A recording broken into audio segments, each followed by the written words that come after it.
Right then, let's crack on. Just briefly back to Tuesday, and not the result you wanted, but are you sort of more impressed with the second half fight back, or still as frustrated that you didn't get the win?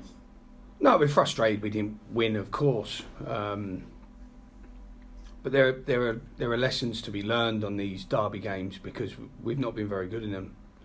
So we need to really reflect on why that is, and the influence everyone has on that, me included.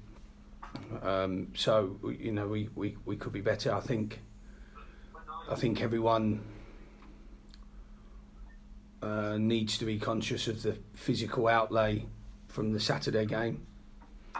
And I know every die-hard fan out there will be saying, well, hold on a minute, we're talking about playing Weymouth here. And I agree, I completely agree, but there is something in the water in those occasions where we need to be better. And I think some of the players have struggled to cope with the intensity of the occasion and how important it is, and we do drum in how important it is. Those games, so we may have to look at our approach to that, because obviously with 3 draws in the 3 games, something obviously isn't quite right. But the second half performance was okay. It was emotional, wasn't it? The second half performance was an emotional performance. It was a reaction to a lack of emotion in the first half, and I think sometimes they're as dangerous as having no emotion, because if you take away the goal we concede, and we don't need to go through that, then it's 0-0 at half time, and all right, it's not been great, but it's 0-0 at half time. Yeah, and as a week after a difficult few weeks before that, 4 points out of 6, it's something to build on for the next few games. That's an amazing thing about football, isn't it? Because if we'd have drawn on Saturday away at Woking, we'd have probably been, praised, good away point. And then won at home Tuesday, everyone would have gone home doing backflips and cartwheels because it's against them, and the world would be, the line of questioning would be different. There wouldn't be any frustration out of the Tuesday night game and so on and so forth. So, but ultimately it's equated to the same amount of points. So it's amazing football how that can kind of take you down certain roads and certain paths. But now look, we're pleased with 4 points from the 2 games, and we know, as being run builders in the past, we know the third game really defines whether you can call it a run or not. So on Tuesday you had Nick Crittenden helping you out short term, obviously. Anything more happening there, either with him or bringing somebody else in? No, absolutely not. It's a difficult one. Nick will come in and out, I think. I wanted someone there that had a long-term connection with the football club, that had played in those games in the past. Nick obviously had a really good career. For our young lads, he's a great example of an ex-footballer and what he does now, how he's rebuilt his trade in another industry. I think that's a wonderful example for young people. And I wanted them to, know that he came on for Zola for his Chelsea debut, and I wanted them to know that what a wonderful player he was for this club, and I wanted that connection, but in the area, So it's, even though I would like to say established in what those games mean now, I think when someone's lived and breathed it as a player, I think that connection can be really important to the current players. And he was great. It was great having him there. He kept asking me what he should do, but he was great. I had to tell him to shut up a couple of times, but that's no bother to him or me. He may drop in and out. In terms of permanence to the role, it's so difficult. It's just so difficult. You've got to understand what I'm offering. What we want: an excellent coach, someone who's going to make an impact. Someone who's going to, no one will fill Terry's shoes, impossible.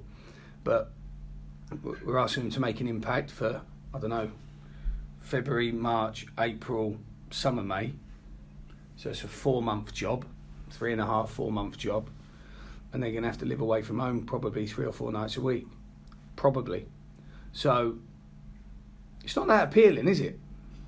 Yeah, it's tough, and that actually takes me on to I wanted to ask you about contracts and things, because without getting into the whole situation of why it's an issue, with this is the time of year normally as a coach manager you'd be trying to sort things out and get things ready for next year, and that's got to be unsettling, particularly for some of the more senior players who are more used to that sort of the rhythm of this time of the year. It's unsettling for me, definitely unsettling for me. I mean, when you think about the life of a football person, whether they're a player or coach, when we moved down to Somerset, I made the decision to take my son out of the school that he'd been at since he started school. My wife was probably 7 or 8 months pregnant when I joined, so we decided to change all of our care. You get used to the people at the hospitals and things like that. We had to move. We had to rent a house out. So there's lots of things that happen. So in the instance that Luke Wilkinson leaves the club, the likelihood is he's going to have to move, because there's not many clubs close to Yeovil that can that can match maybe Luke's ambitions. And there's lots of things you have to sort out. And if you don't sort them out early, then it affects your performance when you arrive late. And all these things. So, look, as a father and a husband, and reflecting all the other fathers and husbands in our squad, and there's not many, by the way, but, you do having some sort of idea of where you're going to be working in 5 months' time is unsettling. It can be beneficial to know, but that's completely out of our hands. I mean, I'm their line manager, they're the employees of an organisation, and I'm their line manager. So when the line manager doesn't have too much of an idea, then it's hard to filter down to the players. But I've had some conversations with some of them. We're all pretty similar, really, but those conversations need to remain private for now. But our kind of viewpoint on it all is quite similar. Yeah, well, definitely a difficult situation. Another one for you to add to the list that you've dealt with during your time at Hewish Park. One thing that I'm sure will bring a bit more of a smile to your face is the team's defensive record. We've talked about that quite a bit this season. I suppose the other side of that coin is the one thing perhaps why you are where you are in the table is getting a few more goals. Is that a focus on the training ground, or is that just something you hope is going to come? You can't, neither. It's neither. There's a really great saying in coaching, you can't put in what God left out. So how you fix those, look, you're going to get forms, you're going to get like buzzes of forms. So in year one, when we had Murphy and Doofus, they never seemed to play together, but one of them would always seem to be in form while the other one was injured. It was really weird. So if Murphy wasn't playing, probably they couldn't play together. That was probably the long and short of it. But Murphy was in form, Courtney was normally injured, and then Murphy would get injured and Courtney would come back in form. It was incredible, and supporting them we had the most wonderful player in Chris Dagnall, and later on obviously Mark Richards. But normally if you're going to have a 20 goal a season striker, it's all to do with recruitment. Our strikers have the capability to have to score 20 goals, in my opinion. I'm not sure the team is built or is able to create a 20 goal a season striker. I think there's more to it than just someone at the end like tapping it in. The ability to create is also important, because you need to work on the basis of probability. There's not a centre forward in the world that takes every chance. So some of the time they need 2, sometimes they need 3, sometimes they need 9. Who knows? But if you look at the creation of chances, we've definitely tried to add to that with bringing Lawson back into the squad and signing him, because he is a creative player. Even Tuesday night, some of his passing, his appreciation of his passing, some people won't obviously identify with this because they're not coaches, but the way the ball always arrives in front of the player at the right speed, the right angle, the right way at the right time. So many opportunities this year have been passed up where we haven't got that creative timing and appreciation to the moment. So I'm hoping Lawson as he gets fitter, and he's nowhere near ready yet to start. But as he gets more accustomed to game time, he will give us more creation. But I've said this 1,000 times. There's a reason why Ronaldo doesn't get a tenner a week. There's a reason, because he pretty much guarantees you goals. But there's a premium for that. There is a premium for that. Fair enough. Goals are certainly something that the Solihull Morals will bring to the match at the weekend, and they are a team that have spent some money, but seemingly spent it well, and will give you a really good test. Well, both forwards we wanted in the summer. We wanted to bring Danny Newton. Obviously, I brought to Stevenage when he was at Telford. From Telford. So I know Danny very well, and he was a player that we spoke with, and we would have very much liked him with us to complement our group. And Andrew Dallas was someone that they acquired from Cambridge for a fee, which was out of our capabilities. So two very good centre forwards. I don't know Andrew, but I know Danny, and great guy, and did really well for me in the league, coming out of the Conference North and going straight into the league with Stevenage. He had a good partnership with Matt Godden, who he sold that year, and some good players, and they're in good form. And Neil's a very experienced coach and a good guy to boot. So these are tough games. These are tough games for us, but these are the games where we've normally applied ourselves very well in the past. So I'm actually looking forward to tomorrow more than I was Tuesday, and I might get cut down into smithereens for that comment, but I'm sure in time people will understand. But it's a good game for us, and one I'm looking forward to. That's great. Good go well tomorrow. Thank you. Morning, Darren. Morning, mate. How are you? All right? Yeah, good. You? Yeah, not too bad. Not too bad. Looking at the league, Yeovil are 11th in the league at the moment. 24 played, 35 points. Obviously, you want to get in the playoffs. That sort of goes without saying. But how far away do you see it as things stand at the moment? Getting into the playoffs. About 4 places. Well, yeah. No. Hey, it's like, that's a really weird question, because obviously I want to win the league, obviously. But yeah. And then we talk about playoffs, and we want to remain competitive, and we want to remain, in a position where they're still on the horizon, and when we scan the horizon, we can still see them and almost touch them. But there are so many parameters to it. It's just if it was all in a straight line and a method and a science to it, we'd all just follow that science and we'd all win the league. But there's only one, and there are a lot of factors around that. So, and we know in this league it's very tough to, even when you get in the playoffs, how tough those are to navigate through. But this team is 4 or 5 places above where it should be right now. To me, it exceeds my expectations every game. Even Tuesday, their character second half exceeded my expectations at half time. So I think they're doing great. I think they, there's a long way to go. Blimey, we've just crossed halfway, right, Sam? Yeah. We've just crossed halfway, and we're in February.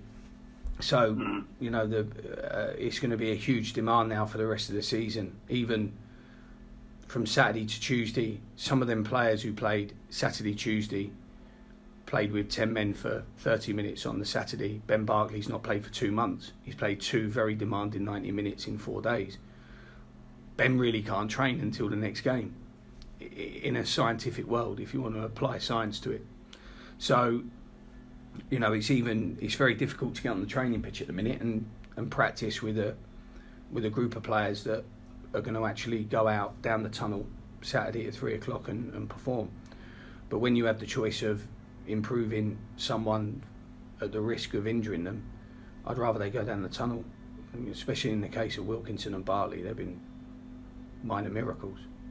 So, it's important we just try and keep our strongest group out there, and we try and build some momentum. We try and build some sort of winning run, and a point's fine. points are fine because it just keeps totaling up and adding up. And we get out, and we've kind of got out of that habit that we were on, that run that we were on. So we've come out of that very well, and now we need to push forward. But they're doing as well as they can.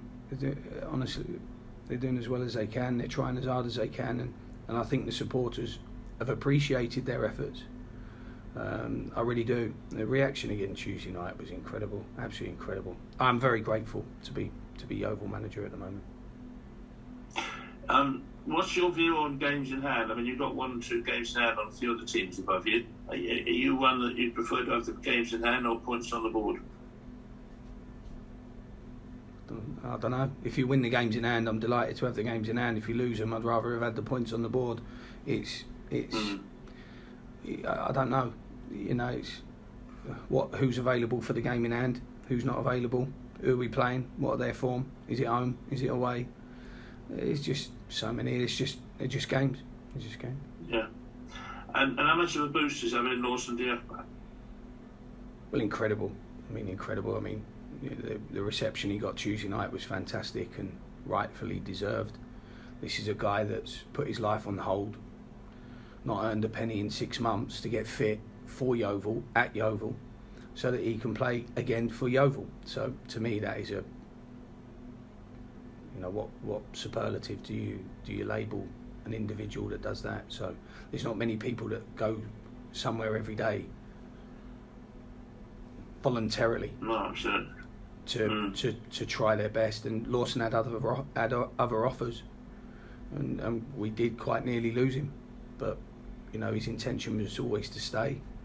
I've got a brilliant relationship. Lawson is a weird one because even though he was in his sort of mid-late 20s when he joined, his maturity over the 2.5 years is incredible. He's I see him now as a real senior player and influence in the same way I see Mark Little and Reedy, and he's brilliant. He's brilliant, but he's been through so much with me. He's been to funerals with me, he's been to wakes with me, he's been to playoffs with me, we've just experienced so much together. So there's a natural bond. There's a natural bond there, and that he has with his teammates and the people he lives with, and definitely with the manager. Nothing would please me more than to see Lawson finish the season at his absolute best.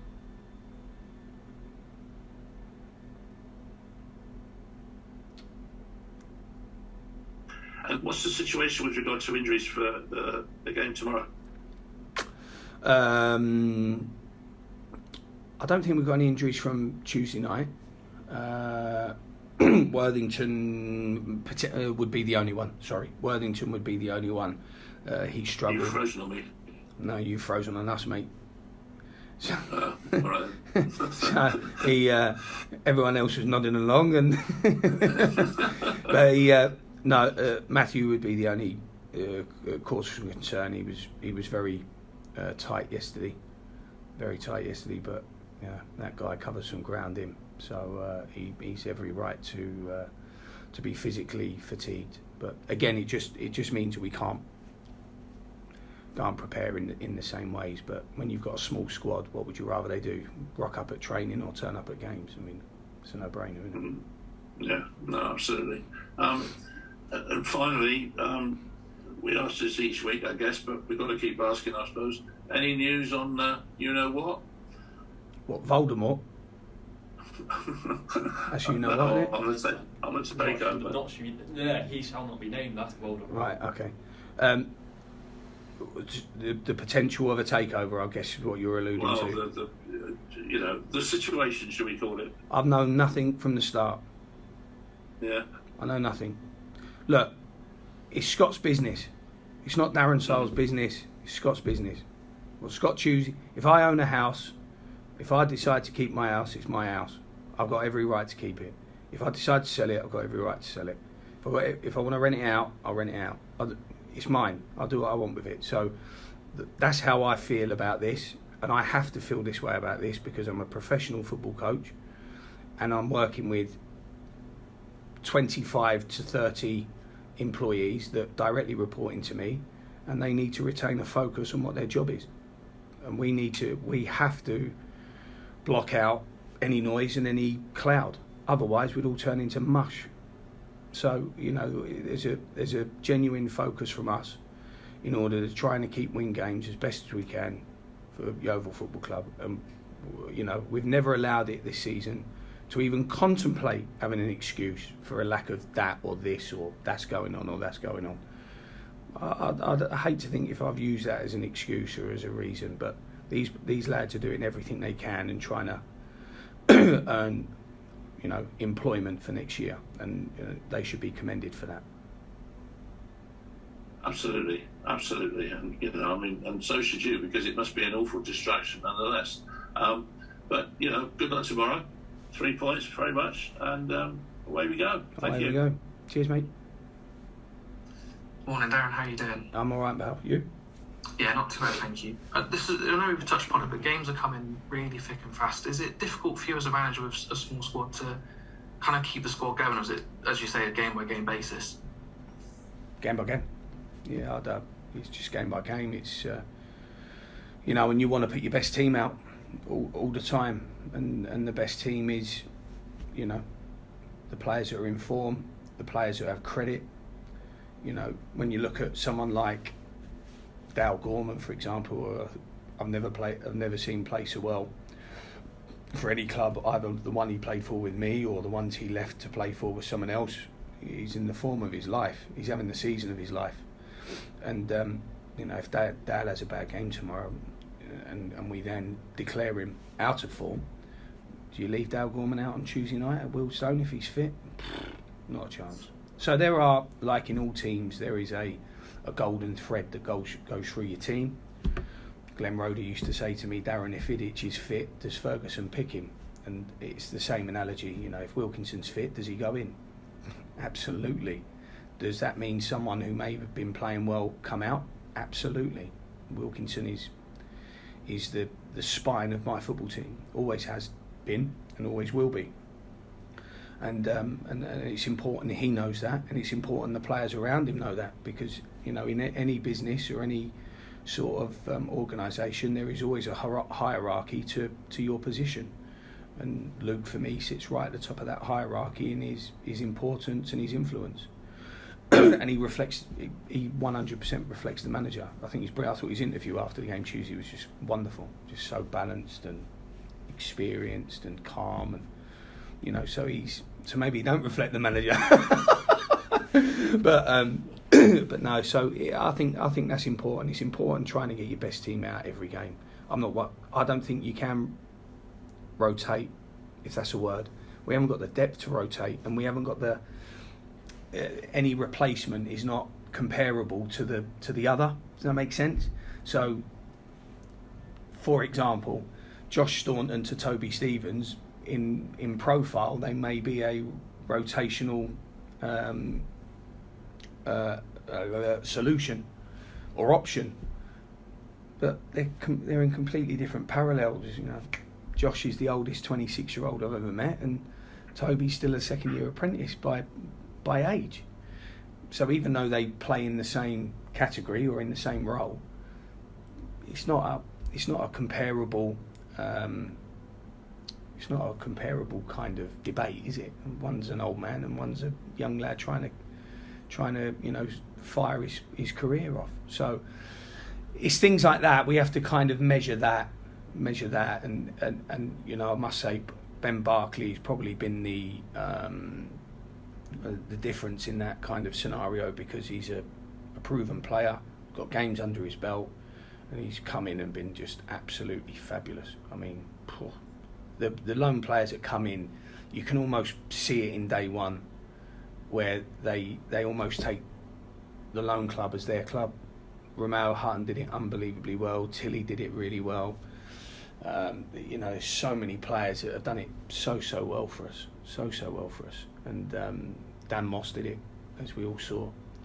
And Ben Barclay has done exactly the same. I mean, when we spoke on the phone before he came, it was so refreshing. So I think he's been wonderful, Ben. Obviously, we've spoken about how good a lot of these players are. I think one player's gone under the radar for me is probably Ali Youssef.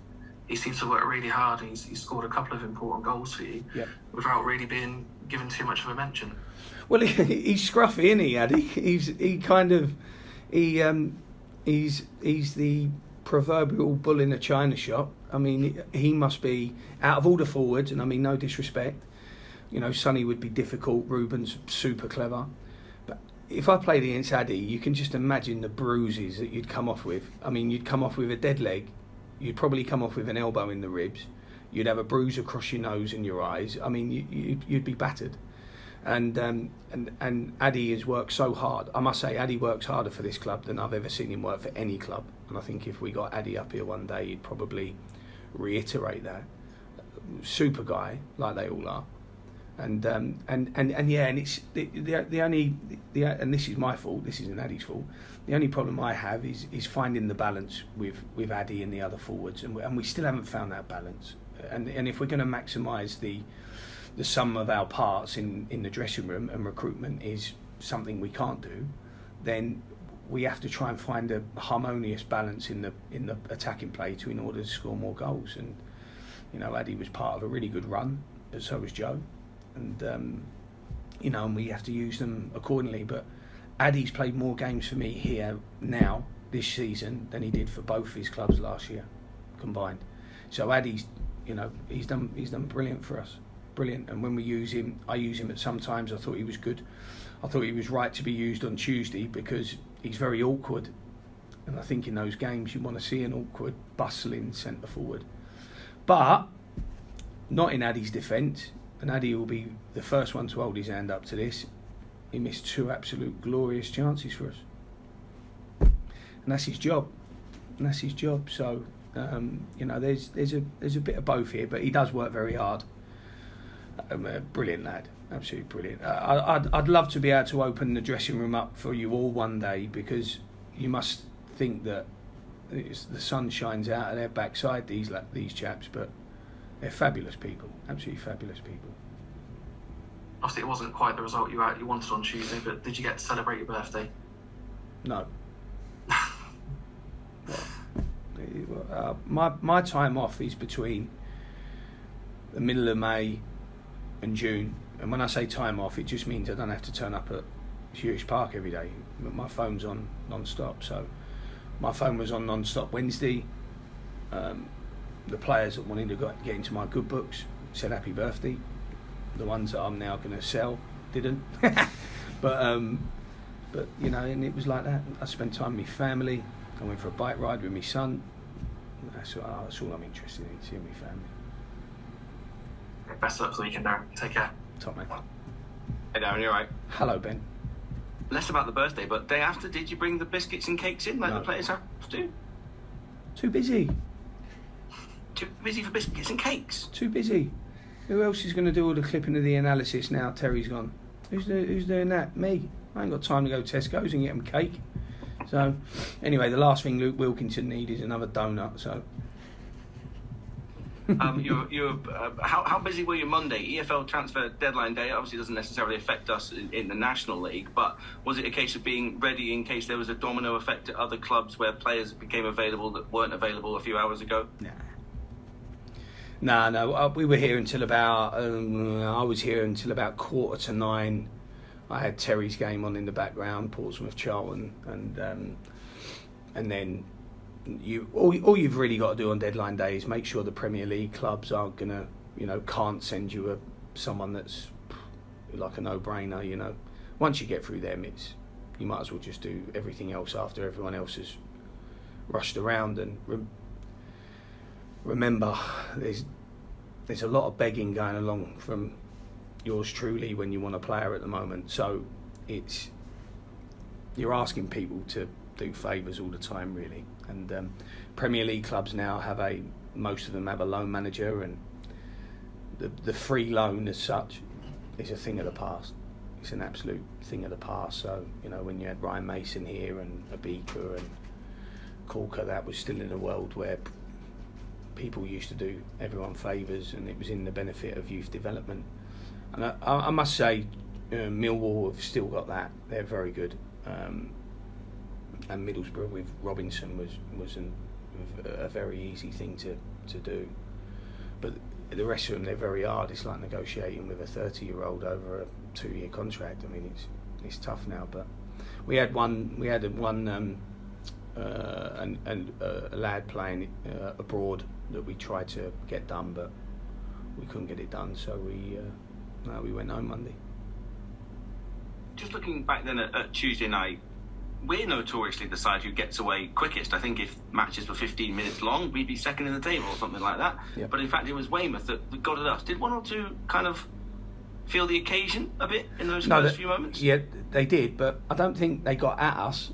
We handed him that first goal on a plate. I mean, apart from the chance they had second half where Grant stood up and just let it hit him, or made them hit him, I can't recall another chance. I mean, I don't want to sound too disrespectful to Dave in particular. I can to Weymouth, obviously, but there's only one team that could have won that game. Only one team.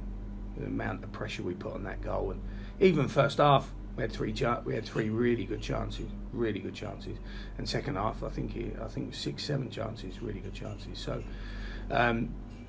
I think the occasion does get to them. I think is an obvious answer. I think Tuesday it probably got to me because I wanted to win that one so bad. And like you say, you don't just want to win those derbies, do you? You want to leave a lasting impression, and you want to leave a little bit of a mark. And we weren't able to do that, obviously. So that's something I need to reflect upon and look at and make sure that we get it right for the away game because they've not been great experiences this year, derbies, and I don't like that. But when you put the two games into a nice little excusable bundle, if we'd have drawn away at Woking and won Tuesday, we'd all be doing backflips, wouldn't we? So. You've mentioned before that you don't necessarily feel overly bothered by individual members of opposition teams, but when you've got Dallas, Newton, and chucking Joe Sabara and players like that coming on Saturday, is that this defensive unit's toughest task in its current entity for a little while? I think they're all tough. I think they've all been tough tasks. I mean, it is a new back four with Little in and Barkley in. So 50% of it is new, and we're still trying to get that rhythm to it. And obviously, Mark not being available Tuesday. Mark wouldn't have been available physically on Tuesday anyway. That the Saturday game would have blasted him too much. I think we're still trying to come to a rhythm and a balance with that back four, but Barkley has helped that massively because of his durability to coming in so late and just playing so well. We haven't talked about how important Max Hunt is and how steady he's been for us. So I think it's always a test. I think the midfield players have to be better. I thought first half on Tuesday night, I thought defensively our midfield three were awful. I thought really poor. Okay, I thought Dale was good in possession, but out of possession, I thought all three of them were poor. And that's something we need to address because if you can prevent attacks getting to that back four, which when you look at maybe Stockport away early on in the season, that was probably the foundation to the success. But again, that was a different midfield four. That had the absolute brilliant Josh Staunton in it, and he's like a human shield. So there's lots of variables, and again, I'm still trying to find that balance for the second half of the season, and we just need to keep searching for it, and it'll come. I think when you work hard, I think it always comes. I think you always find it. I think it's when you're a little bit complacent with it and you expect it to come, I think that's when you always end up searching. But I think we're close. I think this team is in terms of its foundations, is a good team. And at times it's just needed a little bit more. At times it's just needed a little bit more help. But I think we've performed way above where we should have been early on. Are you expecting a defensive game on Saturday? We've got a great defensive record, and Solihull have kept something like 12 clean sheets in their last 13 games. Is it going to be potentially a cagey one, do you think? No, Neil's not like that. Historically, my teams have always scored a lot and conceded a lot. So, it could be a flip, it could be a reversal of that, and who takes their chances on the day, it comes out the other side. But I think the important thing for us is, we appreciate and respect what the opponent has. Definitely got to do that.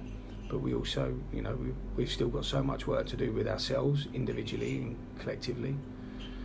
And that process doesn't stop with this team, because it's so young. So you've always got to be trying to improve them and trying to push them to the next level. And that's why, it really is a team of broken toys. They've fixed themselves up very nicely, and they're doing so well. And whilst Wakefield's in the form he's in, and Knowles the form he's in, we've got as good a chance as anyone. Can I ask about Ruben Reid? Saturday was the longest we'd seen him on the pitch in the league since his return. I know he started the FA Trophy game. He's had a couple of months since he's been back now, equivalent to a full-ish pre-season, effectively. How is he fitness-wise? Is he ready to start? Is he ready to take up the mantle of being our leading forward? I think he's always ready to do that, Ruben. I think, and it's funny you asked this, because I've written quite heavily about this in my programme notes. When you have Joe Quigley and Ruben Reid first day of pre-season, you can only ever try and prepare the team based on what you think you're going to have. So I prepared a team with Joe Quigley and Ruben Reid. Now you take Ruben Reid out of that 5 weeks into pre-season, and all of a sudden we had to learn how to play a different way. We brought Addy in maybe a week later, and then the season starts and Addy's not fit. So you have to learn how to play differently.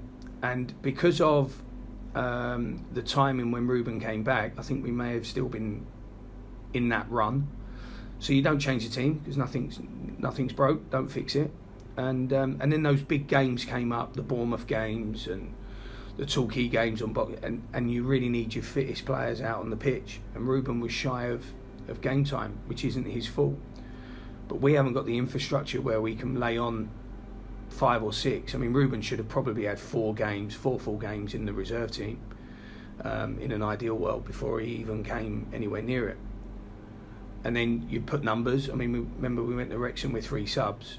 So as soon as you get a number back, wow, we've got 4 subs, 5 subs, and so on and so forth. So it's been Ruben's almost been a victim of our form in that moment, and I don't necessarily think Ruben suits the way the team had learned to play. I really don't. Even though he's a very good player, I think the dynamic of the team had changed because the parts of it had changed.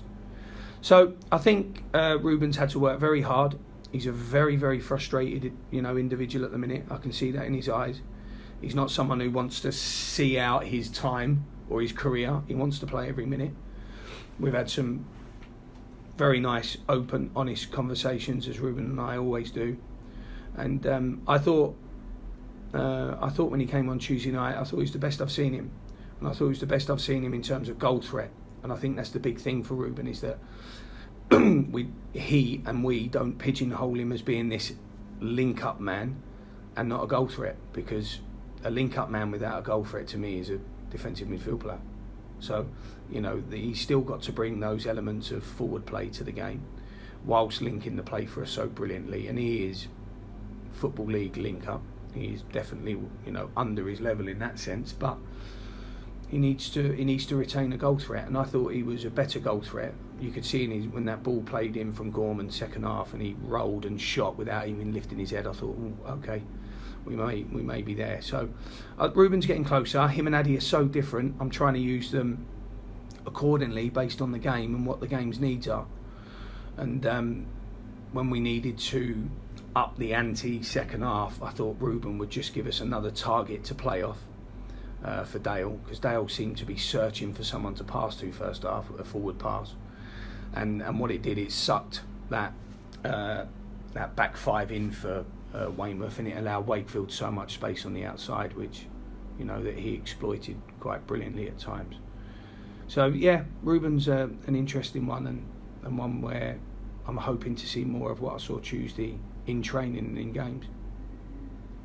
Is part of your job removing any pressure on him and Addy, because we've got the 4th lowest goal scoring record in the league, we've only got 25 goals, and we have missed those little bits of opportunities to nick winners at the end and stuff? Is that a part of your role? Do they feel that pressure? Probably. They're senior players. I mean, one's 29, one's 33, probably. But also with forwards, they're selfish buggers, forwards, especially them two. So Addy will be looking at it and he'll be trying to equate his goals to games and his goals to minutes and things like that. And Ruben will be doing the same. We should be. And working back. So I don't think you can remove pressure from those senior ones. I think that if they were younger, then yeah. I mean, I used to remove the pressure from Joe all the time and take it away from him, because I think as a young target man, which Joe was, I think he felt a lot of pressure from previous coaches where, you know, Joe Quigley was the be-all and end-all, the focal point of every attack, and it probably got on top of him a little bit. We tried to remove that from Joe, and it did work with him. But yeah, no. But also, again, the team's makeup, it's not a creative team.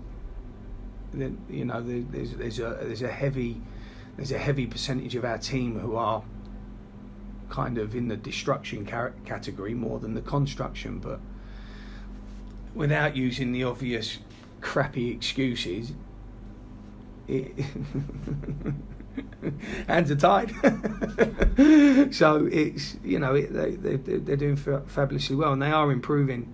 They you know, those destructive players like Jordan Barnett, some of the crosses he put in second half were brilliant. I've not seen them since he signed. The way he positioned himself to cross, and his body shape's changing, and Charlie Wakefield crossed more than I've seen him for a while, and Jack Robinson second half was far more aggressive in his forward running. So, but if they were ready-made, trust me, they wouldn't be playing for Yeovil. They wouldn't be. So, you know, we got to keep working with them. We got to keep proving them. Oh, I actually wanted to ask about Jordan Barnett and his positions further forward.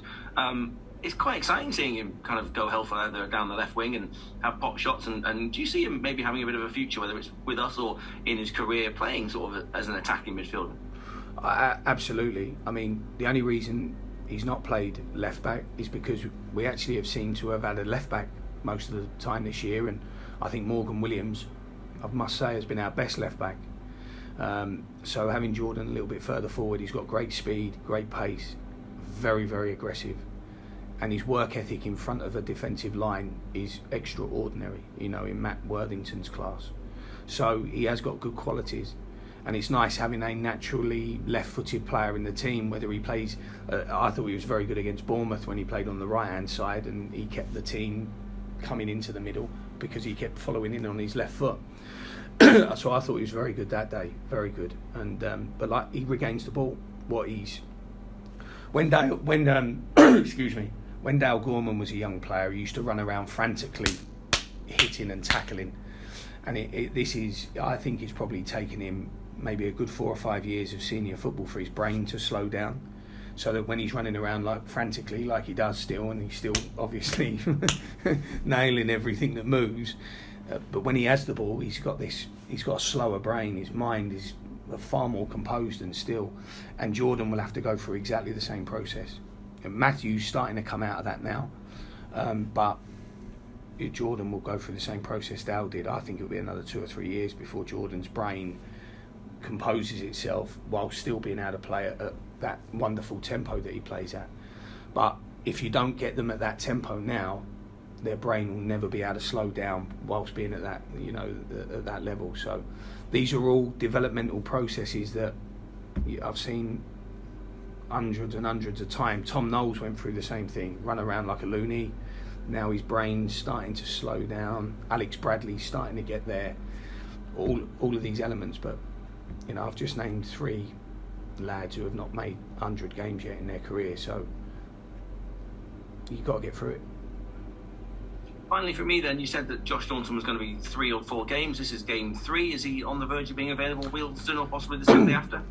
No, he's going to train today, so I think there's going to be a very difficult conversation at 2:00 today between me and our physio where we'll disagree at the start and then I'll do what I want in the end anyway. No, I think, look, Josh is a very demanding patient, so he wants to get to the next bit yesterday. So I think, knowing Josh, I think there'll be, and he won't see this until he comes in off until later on, so it'll probably be funny for him to see it retrospectively, but Josh will train this morning. This is how it'll go. He'll probably get through it, fine, touch wood.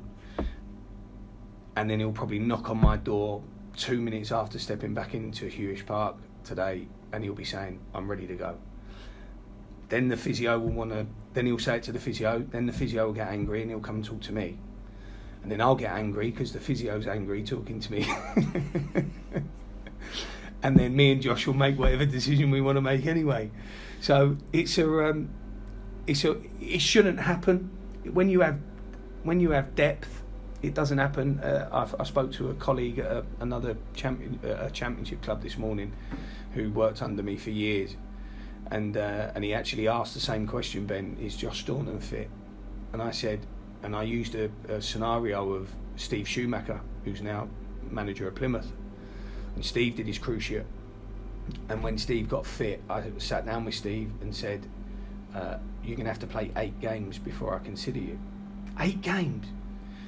So, and Steve looked at me as if I was, I don't know, something quite horrible. And 8 games, Gaffer, 8 games. And he got to game 6. He said, I'm ready, I can do it. No, 8 games. So really, there should be more of a scientific process to returning to play.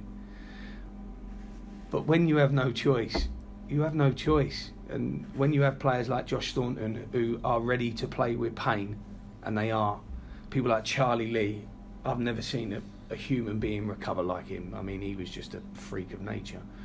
But what they're basically saying is, I'm ready to play in pain.